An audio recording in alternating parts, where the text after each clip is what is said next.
Magandang umaga sa inyong lahat. Nandito tayo ngayon, pakita tayo ng Quezon. Kasama natin ang Diyosa ng Cubao, si Ma'am Jen Ang. Diyosa ng Cubao. So pinagpaplanawan na namin kung paano ang gagawin namin pag may humabol sa aming NPA. Dalawa po ang option namin, magiging miyembro o mamamatay. Pero kahit ano daw po ang mangyari, sabi nga ni Sir Angel, andito lang naman lagi ang HR, ma'am.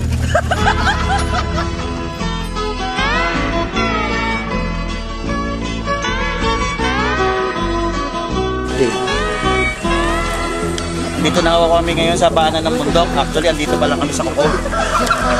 Iwan mo yung ano sa pants. Nakikita po natin yung magkapatid, nagtagpo po, si Jen Ang tsaka si Neil Ang. Yan po yung mga taga Quezon. Nahanap po natin ang nawawalang mga bagay-bagay sa Maynila. Tulad ng sariwang hangin, magagandang puno at mga malalaking tinta. Ito po kami. Ito po ang kami ngayon ni Aeropol, nagpaplastikan. Wala naman po kaming choice kasi dalawa lang wala talagang gano'n. Okay. Alam niyo po, gusto ko namin pasalamatan yung nagtitinda ng tinapay sa bus. Ang galing-galing, yung Jeric Bake Shop.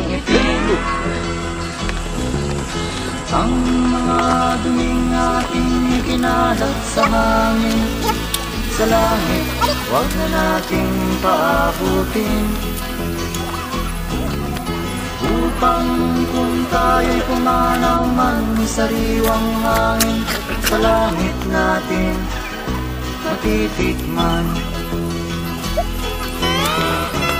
Meron lang akong hinihiling, sa aking pagpanaw sana ay tagulan. Ay aking dadalhin, upang sa ulan na lang tayo magpantay. Sir Don D. Gomez, kung nanonood ka, sinusukat namin kung gaano ka-effective ang Rexona. Meron din kami ito, Paukat Ali. Sino gusto? Endurance. Ang mga bata Ano ba itong pinasukan namin? Sige na, relax na. Ang galing talaga ng invitation. Hindi na kayo mag-alala, ma'am. Dito kayo Kita lang at sinabi, hindi sinabi ang paakyat. kaya sila maakitin. Ikaw, Ma'am Ten. Kamusta ka naman? Hindi na pa. Ito, kasi mo yung sa bag mismo. Kapit ka sa bag. Sir Wilbert, kamusta ang grupo mo? Well, pababa na ba kayo? We're the first to arrive at the summit, and we're the first to go down also. So see you all there. Mamean? Mr. President, suggestion mo lang, next time sa Pasko na lang. Ganun din naman, magtatanim. Let's go. Hello. Product mix kompleto. Mamean, Planax.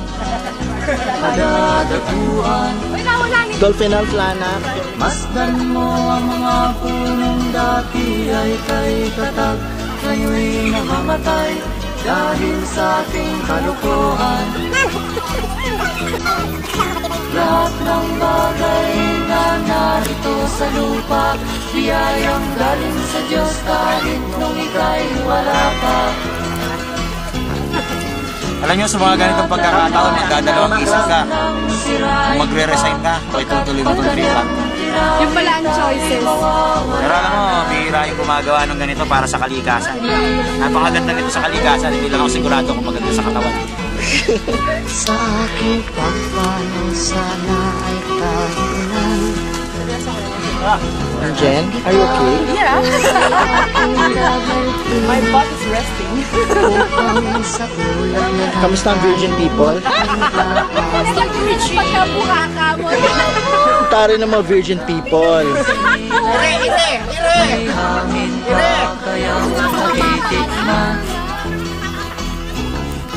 May mga puno pa kaya silang aakyatin. May mga ilog pa kayang nalalamunan.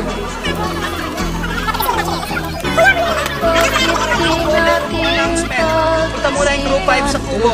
Sa mga taga-Chowking, pag-alaman po namin na 3 klase ang empleyado. tamad, masipag, tsaka dakila. Kami, dakila. Dakilang, dakila. Tignan nyo kung gaano kataas kami. Hindi nakakasira ng Group 5 sa Kubo. Ito po yung group 5. Okay, tinatawagan po yung group 5. Darating ng panahon, mga ibong dala ay wala nang Ako po, si Eric Padwin. Nag-akat po ako ng Banahaw dahil po doon lumuwa ang buwak ko. Buti na lang dyan, andyan si Jeric Villar. ngayon'y namamatay dahil sa ating kalukuhan. Tumingin na lang kayo sa mukha ko. Alam niyo na kung nasan kami. Lahat ng bagay ay narito sa lupa, biyayang galing sa Diyos kahit nung ika'y wala pa. Pero alam niyo, napakalaman. Ingatan natin at huwag nang sirain pa, pagkat pag kanyang linawi tayo'y Next time, mawawala sana Sir Erwin, tsaka yung Operations Director. Meron lang akong hinihingi sa aking pagmamahal, sana ay kagunan. Gitara ko ay aking gagalhin upang sa tulad na lang tayo magkanta.